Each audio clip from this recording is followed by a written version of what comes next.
Hey the YouTube, is your boy Lip It out here with another reaction video. Today we got Eminem Bully lyrics video.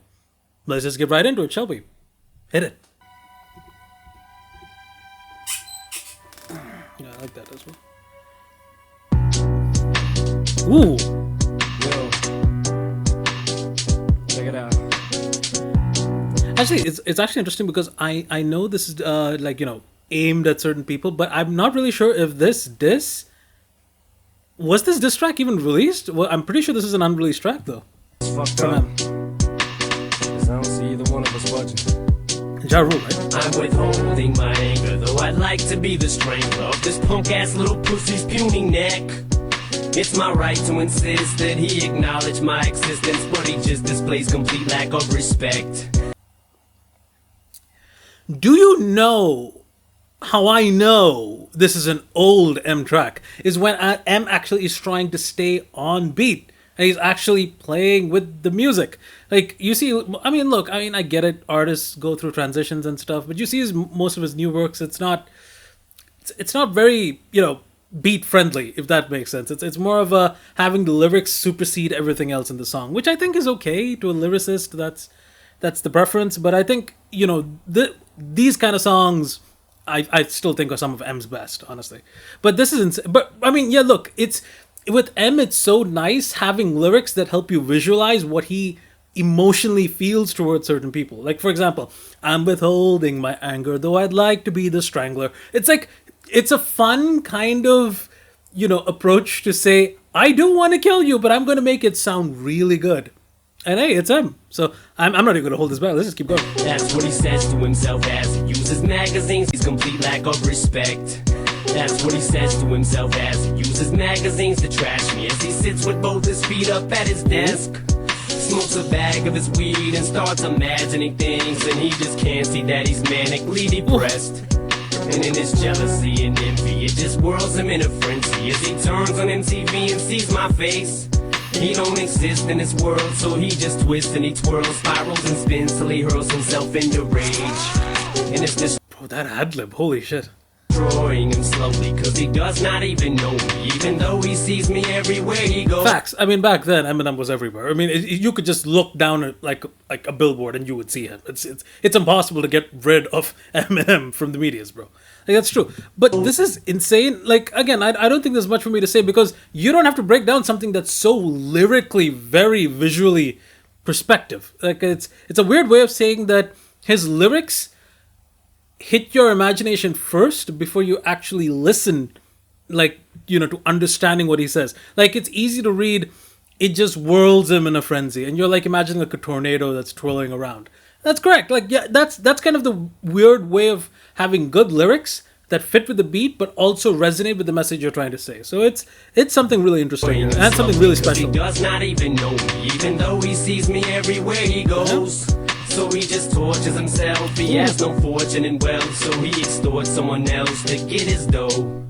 And now he's acting like a bully, so he tries to push and pull me, but he knows that he can't fool me, so he's mad. He has no choice but to scream and raise his voice up at me, cause it annoys him to see that I ain't scared. You ain't no motherfucking bully. I ain't bowing to no motherfucking bully. I won't allow it, ain't gon' cower to no bully. I'll be damned if I don't stand up to a bully. Fight like a man and throw my hands up to a bully. And I know it. I have to pause because that is a great hook. I think, I don't know if I can say that it's the best hook he's ever used, but I think this is a very underrated hook. This is really good. It's like, Bully's the name of the song, I get it. But you ain't no motherfucking bully. I'm like, sorry for my bad singing, but bro, the way that he's coming up with the way of just, singing, like, look, I'm not trying to just say like, oh my god, M is the greatest lyricist of all time. Debatable. But or maybe arguable. I think he's definitely up there. But I would also say that it's obvious that he's having fun making this song. Like, you can not only feel the anger, but you can feel the genuine respect he has to the art form here. Because he's showing off what he can do while lyrically destroying the person he's aiming it at. So I think that's, Bars for sure. Must be fucking with you emotionally. Yes, and I must have been fucking with you emotionally. Okay. Now I'm not trying to make no more enemies, no more. Really, really. I'm not trying to make any more enemies. Really, huh?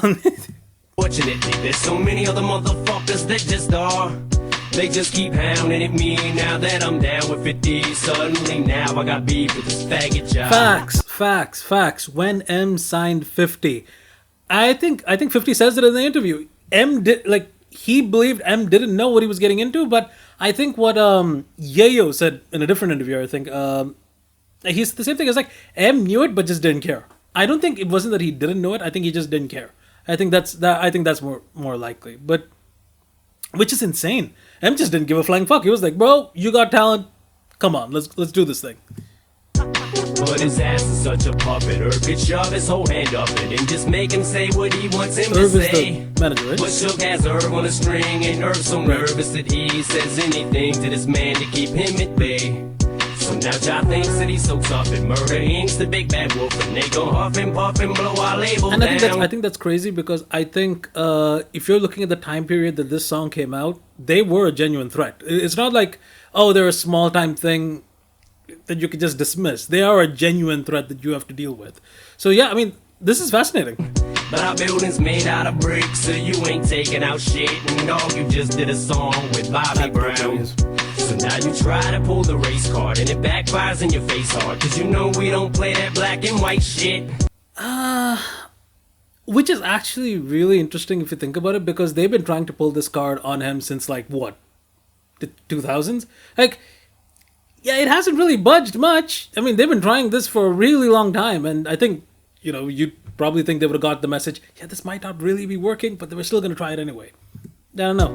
Plus the stylist you fall. Which is still screwed up, because I think at the end of the day, I think Dr. Dre said it best. It's like, look, it didn't, when he heard M's mixtape, like, before meeting him for the first time, he thought he was black. But when he saw him and he was white, he was like, okay, well, talent meet my production. He didn't care. I think that's kind of the approach that you should, take in life. I think it's just good life advice. It doesn't really matter the color of the person you're working with. If they're talented at what they do, respect them and try learning from them. That's it. The world would be a better place, I think. You was ecstasied up, was just a man who's dressed up as a white bitch. You ain't no Whoa. motherfucking. I just heard the last line. What did you say? Put this stylist. Okay, that was my okay. We're gonna move on. I'm not. Yeah, Ecstasied up, was just a man who's dressed up as a white I don't know if bitch. You ain't no motherfucking.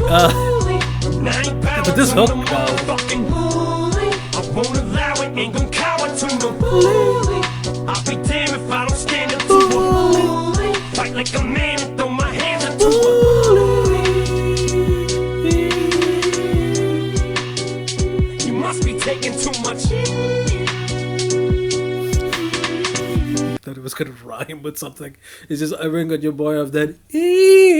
Okay. You don't have to.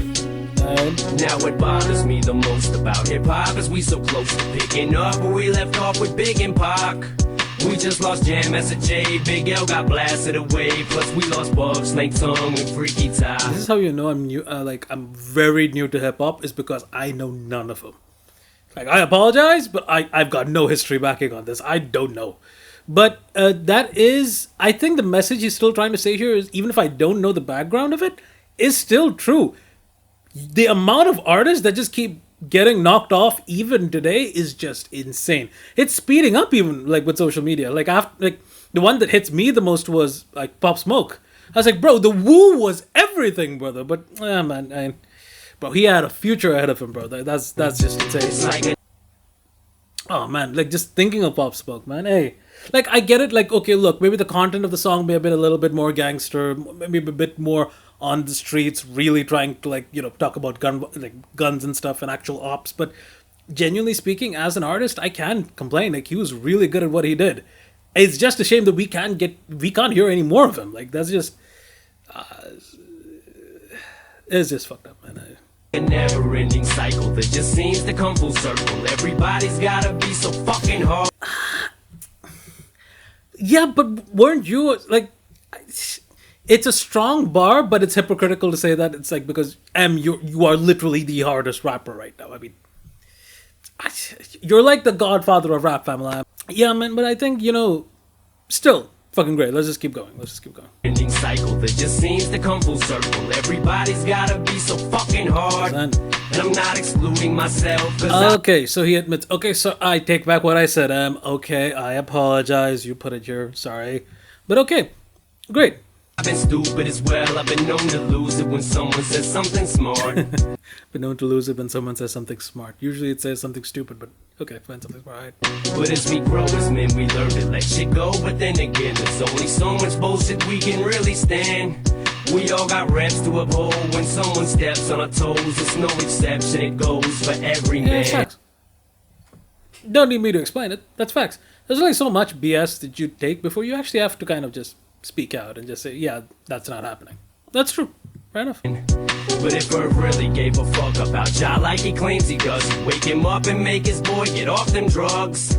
But he just keeps feeding him pills, so if that E doesn't kill him, someone from G-Unit will, and I ain't buzzed. Ooh. So that's kind of like, it's not a death threat, more as it is kind of a response saying, you gotta be careful as well, we're also dangerous. Okay. Dog, I'm talking to you straight. If the situation escalates any worse, we're gonna lose another soldier to this game. And if I get killed for this rap, I got $1 million in cash that says I will get you back in Haley's name. You ain't no Okay.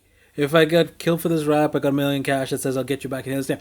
I didn't know it was that bad. Like, look, I get it. There was the rap beef, and I get it. Like, things were serious, like, to an extent, but you'd imagine it would stick to the art form. You wouldn't think it would move on to the real life, into the streets and into actual violence, right? Like, okay, that's, so it's just just declaring, if something happens to me, you're going down with me. That's, I got damn. $1 million in cash that says I will get you back Holy in shit. Haley's name. You ain't no motherfucking 9 pounds on the motherfucking. I won't allow it. And the hook gets even more stronger because of what you just said before. Damn if I don't stand up to a bully. Fight like a man and throw my hands up to a bully. That's a tough hook.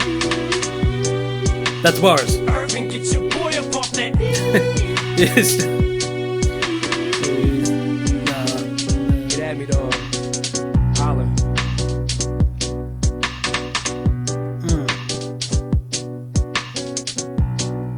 So what do I think about the song? Song, interesting. I'm not really sure if this is a released song or if it's unreleased. I really need to have a look on that. But otherwise, I think it's a standard Eminem song. I think what's more fascinating or more interesting about this one is the way he, like, the hooks on this were crazy. Because you kind of get that there's one way of looking at the hook, which is just like a melodic way of M singing it, but also there is the weight behind the hook that also changes when you take into account what was said in the last set of bars. So overall, a pretty solid song. So you know what? I think that's about it. Hope you guys enjoyed the video. Like, comment, and subscribe. Tell me what you guys want me to watch me next, and who knows, it might just pop up maybe next week or the week after that. Catch you beautiful bastards in the next one, and peace. Take care. Nice.